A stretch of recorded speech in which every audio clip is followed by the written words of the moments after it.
그쵸?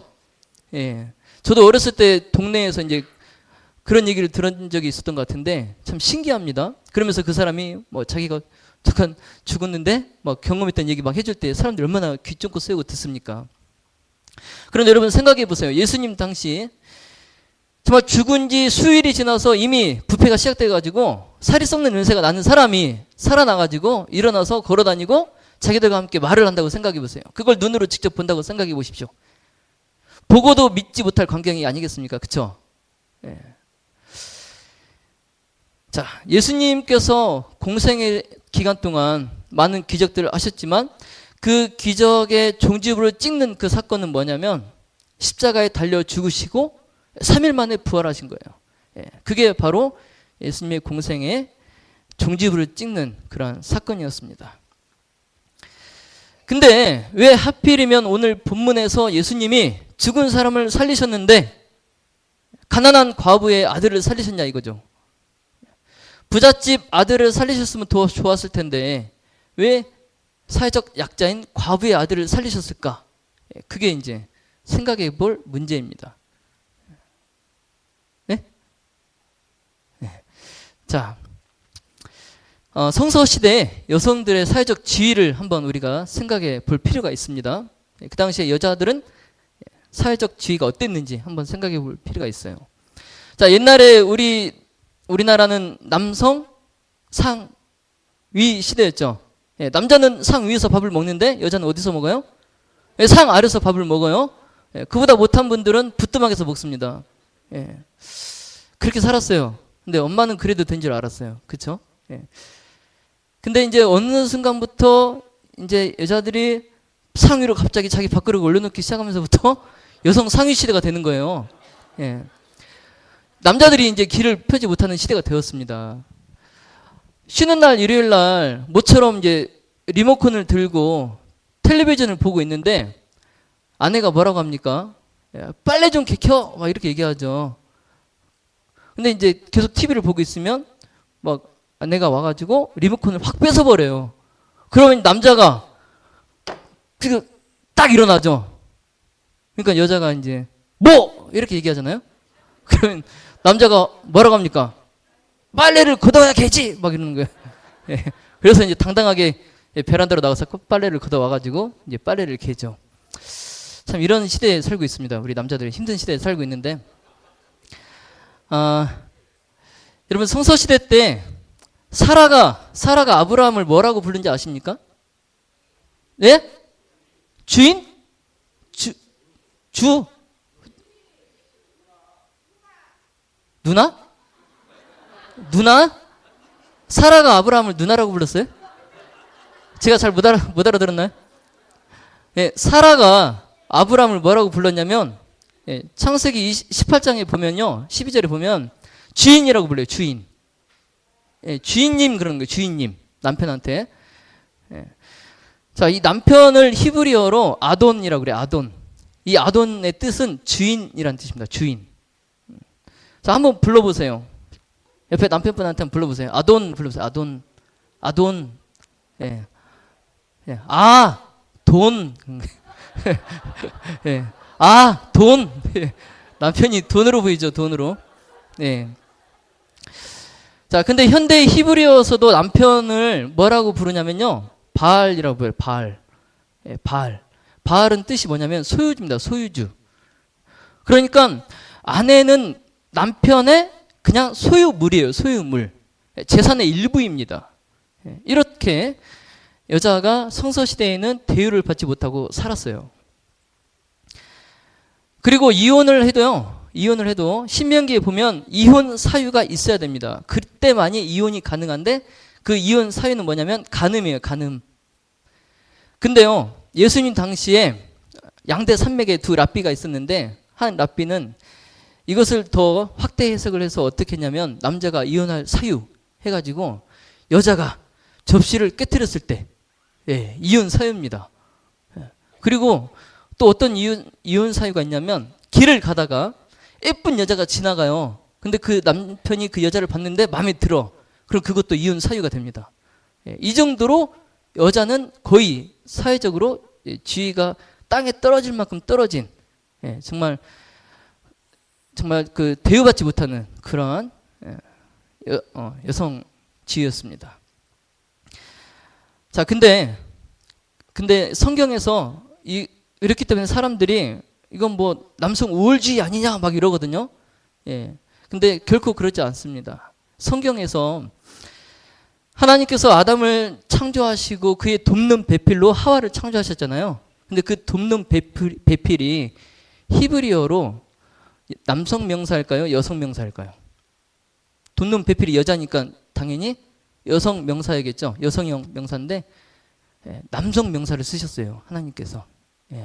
에자르라는 남성형 명사를 쓰셨어요. 그러니까 결코 하나님은 남자와 여자를 차별하지 않으십니다. 동등한 위치에서 보세요. 그리고 시편에 하나님께서 인생을 돕는 자로 소개될 때 그 돕는 분, 하나님을 가리키는 그 돕는 자도 에자르예요. 남성형으로 쓰였습니다. 그러니까 우리 여성분들 너무 실망하지 마십시오. 자, 과부는요 히브리어로 알마나라고 합니다. 알마나. 이 뜻은 뭐냐면 벙어리라는 뜻이에요. 그러니까 남편이 없는 과부는 억울한 일을 당해도 자신을 대신해서 변해줄 사람 남편이 없고 또 사회에서 누가 자기를 대신해서 변호해줄 사람이 없어요. 그러니까 입은 있으되 말할 수가 없는 거예요. 할 말이 없는 거예요. 그래서 과부를 아예 벙어리라는 뜻의 단어를 사용을 했습니다. 그러니까 여자는 더 대우를 못 받았는데 그 여자 중에 과부는 더 얼마나 대우를 받지 못했을까 짐작이 갑니다. 자, 그리고 상속법도 보면은 철저히 남자에게만 상속이 돼요. 재산이. 그래서 남편이 죽고 나면 아내에게 재산이 가는 것이 아니라 장자에게 재산이 갑니다. 그리고 아들들이 여러 명이 있으면 장자에게 2배의 재산이 가고 나머지 재산을 여러 아들들이 나눠 갔습니다. 엄마는 10원 한 푼 가질 수 없어요. 자, 그러면 그 아들이 죽으면 이제 아내가 유산을 상속받아야 되잖아요. 그렇죠? 그런데 아들이 죽어도 유산이 아내에게 오지 않고 남자 친척 형제들에게 갑니다. 그래서 과부는 유일한 희망이 누굴까요? 남편이 죽으면 유일한 희망이 누굴까요? 아들이죠, 아들. 아들이 유일한 희망입니다. 그나마 아들이 있기 때문에 사회적 대우를 받고 그나마 살 수가 있는 거예요. 그런데 오늘 본문에서 자, 누가복음 7장 12절을 다시 보십시오. 누가복음 7장 12절을 보면 이 과부는 남편이 죽고 외아들의 보호 아래 살았어요. 그런데 그 외아들이 갑자기 죽자 이제 문제가 발생하는 겁니다. 모든 재산이 남편 형제들에게 가는 것입니다. 자, 외아들을 의지하면서 살던 이 과부가 아들의 죽음과 동시 유일한 사회적 보호망이었는데 그 아들이 죽음과 동시에 사회적 보호막이 사라져 버린 거예요. 이런 과부의 딱한 처지를 알고 마을 사람들이 그래도 이 과부의 외아들의 장례 행렬에 같이 참여해 주는 겁니다. 자, 옛날 장례 절차는요, 남자 여자 할 일이 딱 구분되어 있었어요. 시신을 운구하는 건 남자가 할 일, 그리고 무덤에서 시신에게 향유를 바르는 것은 여자가 할 일. 그래서 이제 운구 행렬은 남자들이 하고 여자들은 그 뒤에서 따라가고 그런 장례 절차였습니다. 그런데 예수님께서 이 장례 행렬에 들어가셔요. 들어가셔서 그 죽은 아들에게 먼저 가시는 것이 아니라 누구에게 가십니까? 과부에게 가요. 장례 행렬에 뒤에서 슬퍼서 정말 울면서 따라오고 있는 그 과부에게 가셔서 예수님께서 따뜻한 말로 위로하십니다. 울지 말라고 위로하세요. 그리고 다시 장례 행렬 맨 앞으로 가셔서 그 죽은 아들이 누워있는 관에 손을 대시고 명령을 하시죠. 일어나라고 명령을 하십니다. 그리고 그 아들을 데리고 다시 누구에게로 갑니까? 과부에게로 가서 어머니에게 그 외아들을 다시 돌려주세요. 예수님은 그 죽은 청년을 살리심으로 그 외아들의 죽음과 함께 또 누구의 죽음을 살리셨어요?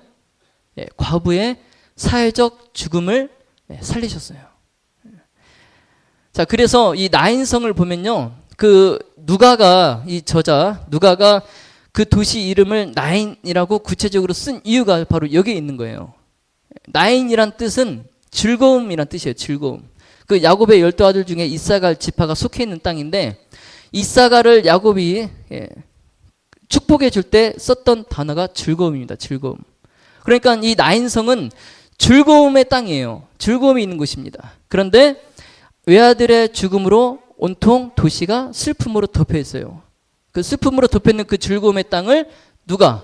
예수님께서 다시 즐거움의 땅으로 회복시켜 주는 것을 강조하기 위해서 누가가 꼭 이 지명을 기록한 것입니다. 나인성. 자, 저는요, 이 본문을 보면서 생각한 것이 뭐냐면 예수님께서 정말 이 세상에 오실 때 부자를 위해서 사회적 지위가 높은 사람들을 위해서 온 것이 아니라 사회적 지위가 낮은 그리고 가난한 자들을 병든 자들을 위해서 오셨다는 그 사실에 감사를 드립니다. 저는 이 예수님이 너무 좋아요. 정말 예수님께서 만약에 부자들만을 위해서 오셨다면 우리는 무슨 소망이 있습니까? 자, 시대요소망 74페이지에 이런 말씀이 있어요.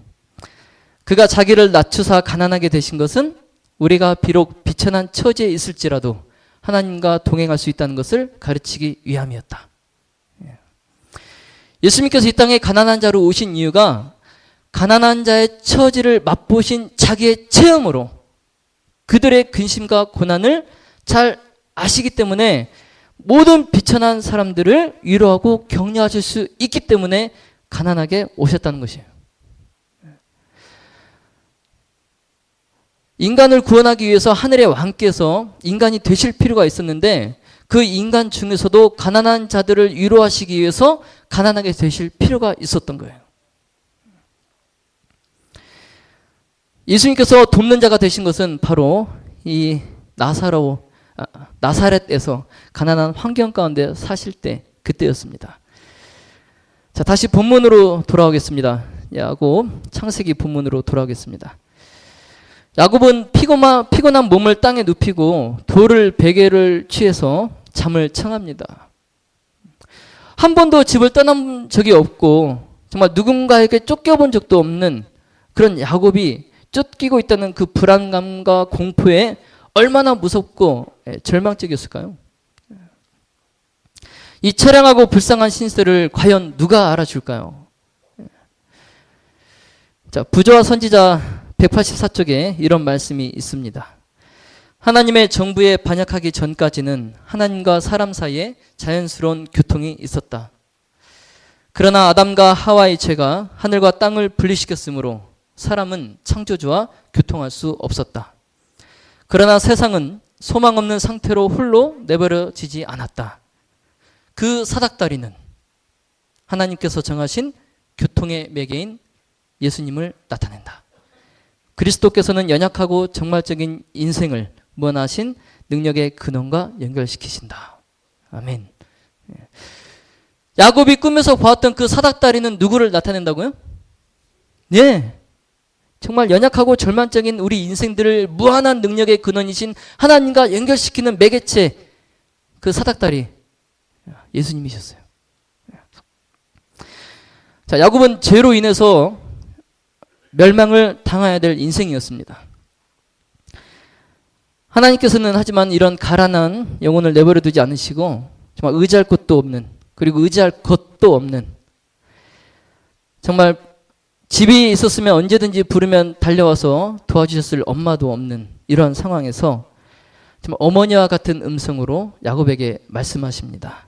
15절, 내가 너와 함께 있어 네가 어디로 가든지 너를 지키며 너를 이끌어 이 땅으로 돌아오게 할지라. 내가 내게 허락한 것을 다 이루기까지 너를 떠나지 아니하리라. 참, 엄마가 보고 싶을 때 정말 엄마의 음성으로 하나님께서 야곱에게 이 말씀을 하셨을 때 야곱은 얼마나 마음속에 큰 위로를 받았을까요? 자, 우리 인생은 하나님이 이끄시는 그 어떤 곳에 이르기 전까지는 하나님의 음성을 듣지 못할 수도 있습니다. 어떤 곳에 이르기까지 하나님의 계획과 사랑을 알지 못할 수도 있습니다.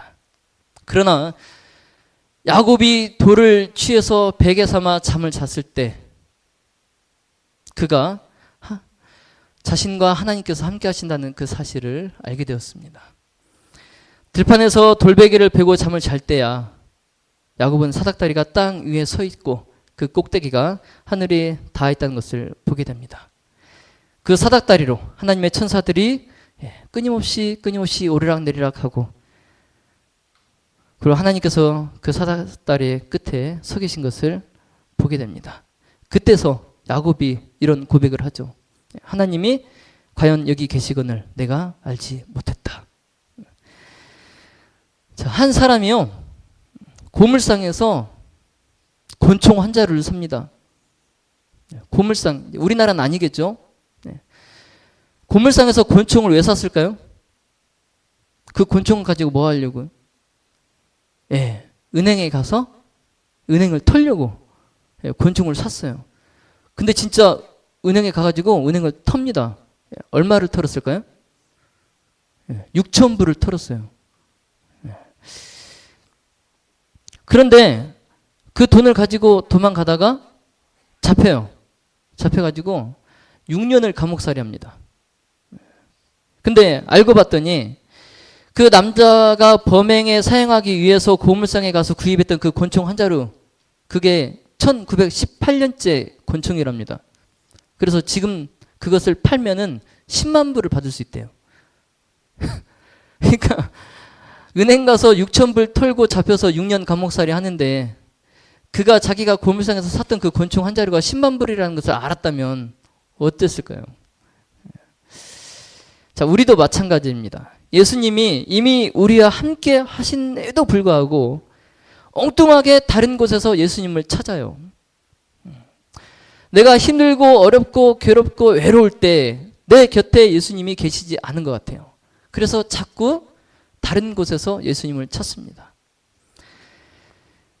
하지만 예수님은 우리를 떠나신 적이 결코 없습니다. 항상 우리와 함께 하십니다. 늘 우리 곁에 계셔서 우리를 도우시기 위하여 손을 내밀고 계십니다. 예수님께서 우리와 함께 하신다는 이 약속은 구약에서 아브라함과 이삭에게 또 야곱에게 확증하신 약속입니다. 그리고 신약에서 제자들에게 주신 약속입니다. 세상 끝날까지 내가 너희와 함께 하겠다고 우리에게 주신 약속입니다. 사랑하신 우리 성도 여러분, 우리의 죄로 인해서 정말 속절없이 죽을 수밖에 없는 우리를 결국 우리보다 더 간절한 분께서 우리를 속량하시기 위하여 당신의 아들을 주셨습니다. 그리고 그 생명을 주셨습니다.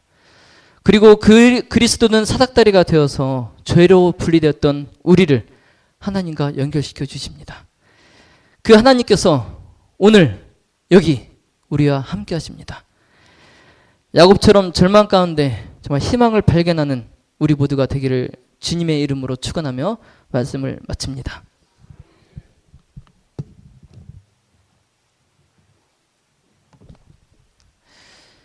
하늘에 계신 아버지 하나님, 우리에게 희망을 주시고 절망 가운데 예수님을 바라보게 하시니 감사를 드립니다. 정말 이 세상엔 나 혼자인 것 같고 나를 도울 수 있는 사람이 아무도 없는 것 같지만 예수 그리스도께서 내 곁에서 나를 도우신다는 그 사실을 알게 하시니 은혜의 감사를 드립니다. 내가 눈을 다른 데 돌리지 아니하고 오직 십자가의 그리스도만 바라보게 하시고 주님께 받은 그 사랑을 다른 사람들에게 대가 없이 전해주는 그런 우리 모두가 되게 인도해 주시옵소서. 예수님의 이름으로 간절히 기도드립니다. 아멘.